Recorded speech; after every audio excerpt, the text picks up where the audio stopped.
अगले इंसान की भी कोई जिंदगी नहीं हैगी। सुबह सुबह दरस जाओ, फिर स्कूल जाओ, फिर उधरों आके घर दे सारे काम भी करो।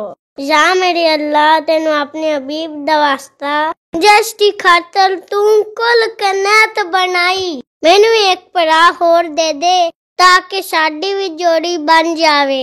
तेरे खजाने विच कोई कमी नहीं हैगी मालका। चलो उस ध्यान नाल मेरा कुछ तवज्जो हल्का हो जाएगा। कली जान ते शोर स्यापे जाला तू इंसाफ कर दे।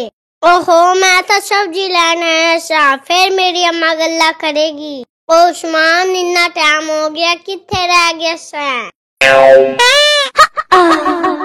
ओ भाई आलू की हिसाब है? 100 रुपए किलो। क्या कद्दू? 200 रुपए किलो।